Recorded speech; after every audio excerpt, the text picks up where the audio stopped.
गुंडागर्दी है, लेकिन इस समय परिस्थिति ऐसी है दुनिया में कि आपकी गुंडागर्दी पर भी बात करनी पड़ रही है। ईरान उसको इस तरह से पेश करता हुआ बड़े सुसंगत तरीके से हमारे सामने है।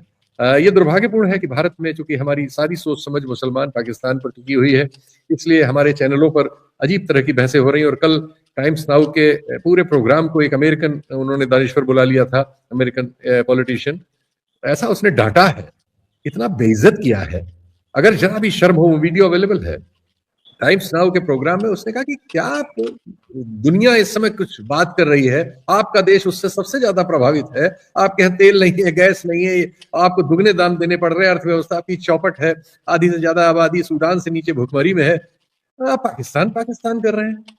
ये बात हो रही है भाई, बात पाकिस्तान में हो रही, तो इसलिए आपको परेशानी हो रही है, आप उसको लोकल उसमें चीजों को रखे हुए हैं। बात दुनिया की हो रही है और आप सबसे ज्यादा प्रभावित हैं, और आपको लोकल इशू पाकिस्तान क्यों है, पाकिस्तान में क्यों हो रहा है, ये इशू आपके लिए है। तो ये तो पूरा पैनल ही है आपका, और आपके इस एजेंडे को उसने बड़ी बुरी तरह से बेइज्जत किया, और सबको सब चीजें जानकारी है। तो उस सबसे वो स्थिति हमारी जो घोषित की गई थी, जिसपे करोड़ों रुपए खर्च किए गए, शायद अरबों, कि हम विश्व गुरु हैं, तो वो तो हम विश्व जोकर साबित हो गए उसकी जगह। और ये भी साबित हुआ कि भाई हम जो हैं वही हैं, हम जो हैं वो दुनिया में सबसे बड़ी गरीब आबादी के देश है, ये दुनिया जानती है। हमारे पास लेवरेज के लिए कुछ नहीं है। इस युद्ध ने साबित कर दिया कि हमारे पास इस दुनिया में हस्तक्षेप करने के लिए कोई लेवरेज नहीं है, कोई चीज नहीं। भारत के पास नहीं है कुछ, भारत के पास झूठ है, प्रोपेगेंडा है, फर्जीवाड़ा है और नफरत है। भारत सिर्फ और सिर्फ इस समय के राजने में नफरत पे जी रहा है। ये देशवासियों को जानना चाहिए कि जो तुम्हारा आज का नेतृत्व है, इसने अमेरिका के आगे अपना सिर इस तरह से झुका दिया है कि हमारे अतीत के जो रिश्ते थे, जिनकी वजह से भारत के अस्तित्व बनाए रखने में मदद मिली, वो रिश्ते भी धीरे धीरे तोड़ते चले जा रहे हैं। इस बार बजट में चाबहार का नाम नहीं है अमेरिका को खुश करने के लिए। जाओ गूगल करो और देखो और पूछो इस सरकार से, जिस चाबहार पर हमने अभी 1 साल पहले $120 मिलियन दिए थे और इसके पहले बहुत कुछ दे चुके हैं, हमने क्यों उसके नाम भी अपने बजट में क्यों हटा लिया? किसके कहने पे, किसके डर से? कहां हमने अपनी पगड़ी उतार कर रख दी है? सर है क्या, हकीकत क्या है, आप कैसे देख रहे हैं? मेरा तो साफ तौर पर मानना यह है कि इस पूरे घटनाक्रम में पाकिस्तान एक बड़े किरदार के तौर पर उभरा है। हम भारत के लोगों को यह बात पसंद हो या ना पसंद हो, यह अलग तरीके का प्रश्न है। पाकिस्तान आज की तारीख में दुनिया के सबसे बड़े संकट में पिवट की भूमिका में है।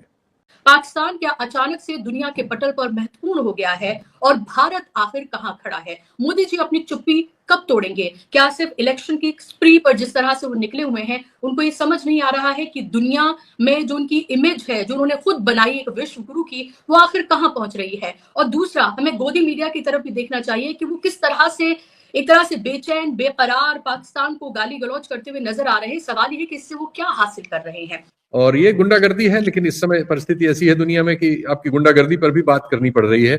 ईरान उसको इस तरह से पेश करता हुआ बड़े सुसंगत तरीके से हमारे सामने है। ये दुर्भाग्यपूर्ण है कि भारत में चूंकि हमारी सारी सोच समझ मुसलमान पाकिस्तान पर टिकी हुई है, इसलिए हमारे चैनलों पर अजीब तरह की बहसें हो रही हैं। और कल टाइम्स नाउ के पूरे प्रोग्राम को एक अमेरिकन, उन्होंने दानिश्वर बुला लिया था, अमेरिकन पॉलिटिशियन, ऐसा उसने डांटा है, इतना बेइज्जत किया है। अगर जरा भी शर्म हो, वो वीडियो अवेलेबल है टाइम्स नाउ के प्रोग्राम में। उसने कहा कि क्या दुनिया इस समय कुछ बात कर रही है, आपका देश उससे सबसे ज्यादा प्रभावित है, आपके यहाँ तेल नहीं है, गैस नहीं है, आपको दुगने दाम देने पड़ रहे हैं, अर्थव्यवस्था आपकी चौपट है, आधी से ज्यादा आबादी सूडान से नीचे भुखमरी में है, आप पाकिस्तान पाकिस्तान कर रहे हैं। ये बात हो रही है भाई, बात पाकिस्तान में हो रही, तो इसलिए आपको परेशानी हो रही है, आप उसको लोकल उसमें चीजों को रखे हुए हैं। बात दुनिया की हो रही है और आप सबसे ज्यादा प्रभावित हैं, और आपको लोकल इशू पाकिस्तान क्यों है, पाकिस्तान में क्यों हो रहा है, ये इशू आपके लिए है। तो ये तो पूरा पैनल ही है आपका, और आपके इस एजेंडे को उसने बड़ी बुरी तरह से बेइज्जत किया। लेकिन हमारे यहाँ तो आदत सी पड़ गई है, रोज बेइज्जत होते हैं, लेकिन फिर वही पहुंच के खड़े हो जाते हैं। तो हमारे मीडिया से तो भगवान ही बचाए, उसकी तो क्या बात करें। तो ये बहुत सारे कारक हैं जो मिलजुल के इस परिस्थिति को जिन्होंने जन्म दिया है, लेकिन शेखियां दूसरी तरह की बघारी जाती है, खासकर पश्चिम की ओर से। और उसमें चूंकि धौंस पट्टी बहुत होती है और डराने धमकाने का काम बहुत होता है। ईरान ने यह साबित किया है कि वो इस सबसे डरता नहीं है और धौंस पट्टी में नहीं आता है। लेकिन दुनिया में जो उसके दोस्त हैं, रूस है, चीन है, अभी पाकिस्तान ने एक रोल निभाया है, इनकी भी बात वो सुन रहा है और सभ्यता से उसका प्रतिकार कर रहा है या जवाब दे रहा है। चीजें क्लियर नहीं है तो उसने हॉर्मुज खोलते खोलते नहीं खोला, पहले उसने भी अनाउंस कर दिया था। तो ये परिस्थिति है। इसमें भारत में एक नागरिक होने के नाते तो हम आशा ये रखते हैं कि भारत चूंकि इस से प्रभावित है, बुरी तरह प्रभावित है, तो हम चाहते हैं कि युद्ध किसी न किसी तरह से सेटल हो, युद्ध न हो, खाड़ी खुल जाए, वहां से तेल गैस जो हमारे यहाँ आता है वो आने लगे, दाम बहुत ज्यादा बढ़ गए हैं, ये कम हो। मैं कुछ एंकर्स को जिनमें आपने जिक्र किया, एक और एंकर को मैं ऐसे ही देख रही थी, वो कह रहे थे कि कटोरा लेकर भीख मांग रहा है, ये कर रहा है। मतलब आप क्या दिखा रहे हैं दुनिया को? आप मतलब अपनी खींच दिखा रहे हैं, खिसियाहट दिखा रहे हैं, ऐसा करके शांत रहिए कम से कम। If you can do something better, कैसे देख रहे हैं आप इस सबको? फिर मैं हॉर्मूज वगैरह पर आऊंगी आपके पास।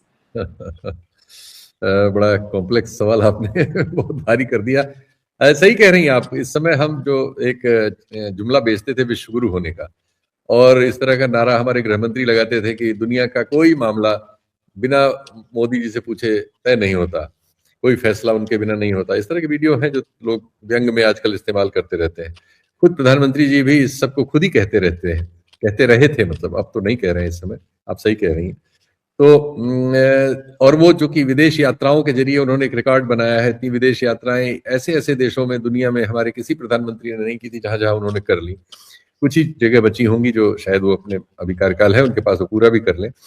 तो और उन सब का जो हर चीज को इवेंट बनाने का उनका एक मैकेनिज्म है, पिछले 12 साल मुख्यमंत्री के तौर पर, फिर अब 12 साल से ज्यादा अब यहाँ हो रहा है। तो ये सब इस पूरे दौर में वो चीजों को इवेंट बनाते हैं। चुनाव में भी आप देखिए वो एक खबर आई कि वो आसाम में गए वो और वहाँ चाय बागान की मजदूरों के साथ एक फोटो सेशन करा रहे थे, वीडियो सेशन करा रहे थे। पता लगा कि उन लोगों को कपड़े उपड़े दिए गए थे उसी के पहले। उन्होंने तुरंत अगले दिन बयान दे दिया कांग्रेस वालों को और उन्होंने वीडियो जारी कर दिए कि उन स्त्रियों से क्या कहा गया था। तो और उसमें हम देख रहे हैं कि जो सिक्योरिटी वाला है वो पीछे छुपने की कोशिश कर रहा है, क्योंकि डांटते रहते कोई सामने या उसमें ना आ पाए। ऐसे इनके वीडियोस चलते ही रहते हैं जिसमें कोई इवन विदेशी डिग्निटरीज वगैरह होते तो उनको भी ये अलग करके कैमरे के सामने आना चाहते हैं। डिग्निटरीज के साथ खड़े रहते हैं, देखते कैमरे की ओर रहते हैं। तो ये सब दुनिया में सब जगह प्रचलन में है, मीडिया में प्रचलन में है, पॉलिटिक्स में प्रचलन में है, और सबको सब चीजें जानकारी है। तो उस सबसे वो स्थिति हमारी जो घोषित की गई थी, जिसपे करोड़ों रुपए खर्च किए गए, शायद अरबों, कि हम विश्व गुरु हैं, तो वो तो हम विश्व जोकर साबित हो गए उसकी जगह। और ये भी साबित हुआ कि भाई हम जो हैं वही हैं। हम जो हैं वो दुनिया में सबसे बड़ी गरीब आबादी के देश है, ये दुनिया जानती है। हमारे पास लेवरेज के लिए कुछ नहीं है। इस युद्ध ने साबित कर दिया कि हमारे पास इस दुनिया में हस्तक्षेप करने के लिए कोई लेवरेज नहीं है, कोई चीज नहीं है। ईरान ने हॉर्मुज रोक लिया, लेवरेज है उसके पास। चीन ने रेयर अर्थ रोक लिया, उसके पास लेवरेज है, उसकी इकोनॉमी बहुत बड़ी है, हर चीज है उसके पास। यूरोप में दूसरी चीजें हैं, यूरोप ने अब की अमेरिका को सहयोग नहीं किया, वो लेवरेज उनके पास है। एशिया में जापान और कोरिया के पास अपनी अपनी चीजें हैं, ताइवान के पास अपनी चीजें हैं। भारत के पास नहीं है कुछ। भारत के पास झूठ है, प्रोपेगेंडा है, फर्जीवाड़ा है और नफरत है। भारत सिर्फ और सिर्फ इस समय के राजनीति में नफरत पे जी रहा है। वो अपने ही देश के अल्पसंख्यकों से नफरत कर रहा है, धार्मिक आधार पे उसको इनकैश करने की राजनीति में कोशिश करता है। उन्हीं आधारों पे वो विदेश नीति वगैरह में फंस जाता है, क्योंकि दुनिया तो ऐसे नहीं चलती। तो नतीजा ये होता है कि उसका दुनिया की सबसे बड़ी आबादी लेके आप बैठे रहते हैं और आपके पड़ोस में ऐसी चीजें घट रही होती हैं जिसमें आपका कोई रोल नहीं होता। पहले जो बातचीत हुई उसमें बहरीन शामिल था, बहरीन उसका अगुआ था जो पूरी बातचीत हो रही थी। अब जो बातचीत हो रही है पाकिस्तान अगुआ है। पाकिस्तान को एडवांटेज है कि वो ईरान से बॉर्डर्ड है, एक धर्म के मानने वाले हैं, सेक्ट अलग है, और उसके अमेरिका से किस तरह के रिश्ते हैं जो अमेरिका उसको उपयोग करता रहता है, तो वो दोनों जगह अपना एक्सेस यूज कर सकता था। तीसरा, उसने चीन से अपनी ऐसी स्थिति आर्थिक कारणों से बना ली है कि वो चीन के यहाँ भी चला जाता है और वहां से भी जब कोई काम उसका कमजोर हो रहा होता है तो मान लीजिए उसके कहने से ईरानी तैयार नहीं हो रहे थे तो चीन को ले आता है, क्योंकि चीन का लेवरेज है ईरान पर। ईरान के इस अस्तित्व में जब उस पर अमेरिका ने सैंक्शन लगाई है तो चीन उसके साथ खड़ा हुआ है। भारत ने तो वो भी छोड़ दिया। भारत तो चाबहार अपने खर्चे से बना रहा था ईरान के साथ मिलके, वो भी इस समय छोड़ के भगा हुआ है अमेरिका के मारे।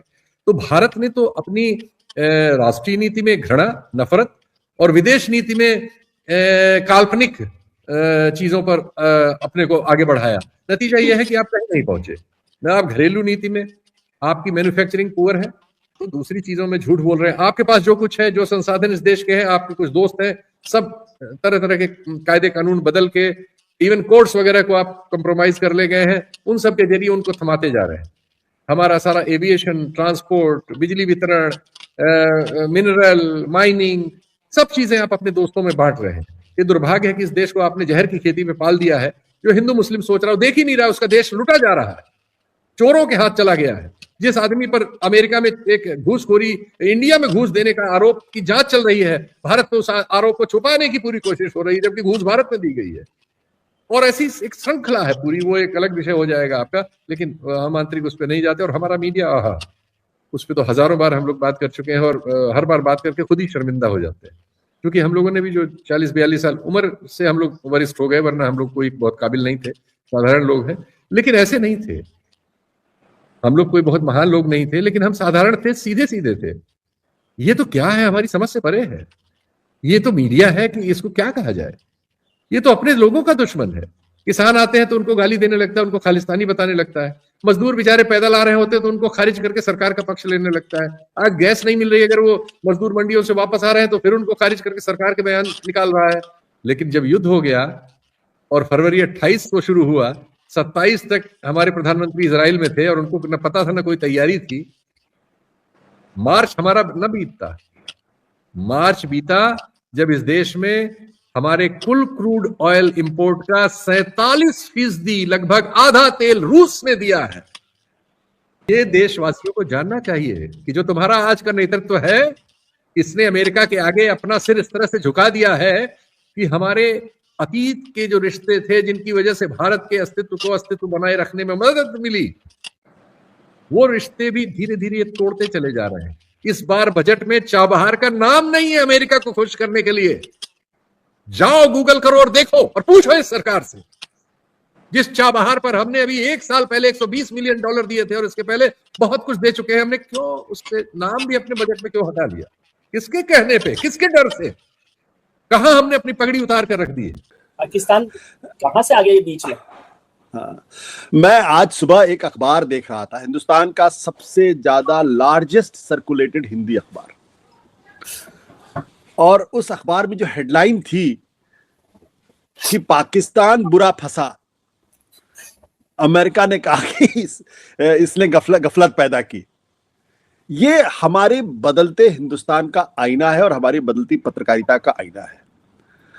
मतलब मैं अगर उस अखबार का संपादक होता तो जिसने भी वो हेडलाइन लगाई है, मैं उनसे बुला के पूछता कि आपने अपने मन के फ्रस्ट्रेशन को, अपने पूर्वाग्रह को अखबार के हेडलाइन में चिपका दिया है, या आपने वाकई में खबरों को देख के, समझ के, बूझ के आपने किया है। ये जो हेडलाइन थी अखबार की, मैं जानबूझ के अखबार का नाम नहीं ले रहा हूं, आप समझ गए होंगे क्योंकि आप उन अखबारों को पढ़ते हैं। बहुत लंबी चौड़ी 4 कॉलम की हेडलाइन है उसमें। दरअसल हो क्या रहा है कि हम सब लोग, हमारे बीच का एक बहुत बड़ा तबका, वो दरअसल पाकिस्तान को लेके इतना डिल्यूजनल हो गया है और इतना पूर्वाग्रह से ग्रसित हो गया है कि वो चीजों को देखना ही नहीं चाहता। ये प्रॉब्लम हो गई है। आज की तारीख में हकीकत क्या है? 2 तस्वीरें हैं। एक तस्वीर ये है जिसमें अंतर्राष्ट्रीय स्तर पर एक पिछले कई दशकों की सबसे बड़े संकट के बीच में पाकिस्तान शांति दूत की भूमिका निभाता हुआ दिखाई पड़ रहा। एक तस्वीर वो है। दूसरे, पिछले 12 सालों से इस देश को लगातार यह समझाया गया कि इंडिया हैज अराइव्ड, ये न्यू इंडिया है, नया भारत है, और बिना इस नया भारत के ना तो यूक्रेन रूस के बीच में युद्ध हो सकता है, ना ही युद्ध विराम हो सकता है। दुनिया के हर संकट में भारत की भूमिका होती है, ये हमको समझा दिया गया जी। और हमारे बीच में पढ़े लिखे लोगों ने इसको आत्मसात कर लिया। अब उनको, उनके सामने जब सच्चाई सामने आ रही है कि दुनिया की इतनी बड़ी क्राइसिस में भारत सरकार की कोई भूमिका ही नहीं है, तो उनको यह बात पच ही नहीं रही है। और मैं रोज इस तरीके की खबरें सोशल मीडिया पर भी देखता हूं और कुछ अखबारों के में भी देखने की कोशिश करता हूं, कुछ पॉडकास्ट में भी मैं देखने की कोशिश करता हूं कि वो लगातार पाकिस्तान को लेके अपनी खिसियाहट निकाल रहे, अपनी खींच निकाल रहे। जैसा लगता है कि उनका कुछ व्यक्तिगत नुकसान हो गया। सर है क्या, हकीकत क्या है, आप कैसे देख रहे हैं? मेरा तो साफ तौर पर मानना यह है कि इस पूरे घटनाक्रम में पाकिस्तान एक बड़े किरदार के तौर पर उभरा है। हम भारत के लोगों को यह बात पसंद हो या ना पसंद हो, यह अलग तरीके का प्रश्न है। पाकिस्तान आज की तारीख में दुनिया के सबसे बड़े संकट में पिवट की भूमिका में है। वो अकेला नहीं है, वो इसमें तुर्की है, ओमान है, कतर है, कुछ हद तक इसमें इजिप्ट है और पीछे से चाइना है। ये 7-8 देश है, लेकिन इन 7-8 देशों के बीच में और ईरान और ट्रंप के बीच में जो कोऑर्डिनेशन का काम करने का काम है या मध्यस्थ की भूमिका निभाने का काम है, वो पाकिस्तान निभा रहा। और उसका सबसे बड़ा कारण क्या है? सबसे बड़ा कारण यह है कि दरअसल पाकिस्तान ने अपनी विदेश नीति को पिछले कुछ सालों में बहुत कायदे से कैलिब्रेट किया है, उसको कैलिब्रेट किया है। और जो तलवार पे की धार पर चलने का जो एक सौर उसने सीखा है। हमारी मजबूरी, जैसे कि आप देखिए कि वो एक साथ चीन का भी अच्छा दोस्त बना हुआ है और अमेरिका का भी अच्छा दोस्त बना हुआ है, जबकि चीन और अमेरिका एक दूसरे को फूटी आंख नहीं सुहाते हैं। वो ईरान के साथ भी उसकी अच्छी पैठ है और अमेरिका के साथ भी उसकी अच्छी पैठ है, वो जबकि अमेरिका और ईरान एक दूसरे को देखना नहीं चाहते हैं। इजराइल जरूर उनको नापसंद करता है, ये एक सच्चाई है, और इजराइल इसलिए नापसंद करता है और पाकिस्तान इसलिए इजराइल के करीब नहीं जा सकता है क्योंकि इजराइल एक ज्यूज स्टेट है और वो जो जो जो ज्यूज स्टेट और मुसलमानों के बीच का जो झगड़ा है वो चलता रहेगा। तो यहां पे क्या हुआ है कि पाकिस्तान, आपको याद होगा कि जो उन्होंने फंडामेंटल क्या किया, जब अमेरिका ने ईरान के ऊपर हमला किया तो पाकिस्तान अमेरिका का बगल बच्चा होने के बावजूद भी, पिट्ठू होने के बावजूद भी, उसने ईरान पर हमले की निंदा की, भारत ने निंदा नहीं की। ये एक जो बुनियादी फर्क है, ये हमको समझना चाहिए और यहीं से भारत की भूमिका इस संकट के अंदर बाहर हो जाती है। हम शायद इस मुगालते में थे कि इस युद्ध के दौरान अमेरिका और इजराइल विजयी होकर लौटे निकलेंगे और ईरान पूरी तरीके से पस्त हो जाएगा। हमारा ये कैलकुलेशन पूरी तरीके से बेकार साबित हुआ और ये कैलकुलेशन बहुत सारे लोगों को था। ये कैलकुलेशन खुद नेतन्याहू को भी था, यही कैलकुलेशन खुद ट्रंप को भी था। तो हो सकता है अमेरिकन और इजरायलीज ने भारत को ये इनपुट दिया हो कि ये तो 3-4 दिन के अंदर निपट जाएगा और हम विजयी होकर निकलेंगे और आप अगर हमारे साथ रहेंगे तो हम फिर बल्ले बल्ले करेंगे। पाकिस्तान इस बारीकी को शायद हमसे बेहतर समझ रहा था, ये हमको समझना पड़ेगा। और उसका नतीजा ये हुआ कि ट्रंप, जिससे आसिम मुनीर की बहुत अच्छी जान पहचान है, और ईरान जो आसिम मुनीर का जो ईरान का जो रिवोल्यूशनरी गार्ड है, उससे भी उनकी अच्छी पैठ है। तो अमेरिकन को लगा कि अगर ईरान के साथ अगर कोई आदमी मीडिएट कर सकता है या संदेशवाहक बन सकता है तो पाकिस्तान बन सकता है। तो जो अमेरिकन न्यूज़पेपर्स है, जो अमेरिकन मीडिया है, वो इस साफ तौर पे कहते हैं कि अंत में ट्रंप डेस्परेट हो गए थे क्योंकि उनको लग रहा था कि युद्ध जितना ज्यादा लंबा खींचेगा उतना ही जी हाँ दोस्तों, देख लिया भारतीय मीडिया का चीखना चलाना। पाकिस्तान को जो ना ताकतवर बनता वो नहीं देख पा रहा, वो चीख चला रहा है और सही धोती खोल कर रख दी है मोदी की भारतीय मीडिया। तो दोस्तों आज के लिए इतना। मज़ीद अगर इस तरह की रिएक्शन वीडियो देखनी है तो हमारे चैनल क्रिकेट4 को सब्सक्राइब कर लें। अगर वीडियो पसंद आई हो वीडियो को लाइक और दोस्तों के साथ शेयर ज़रूर कर लें। इंशाल्लाह मिलते हैं किसी और वीडियो में, तब तक के लिए अल्लाह निगहबान।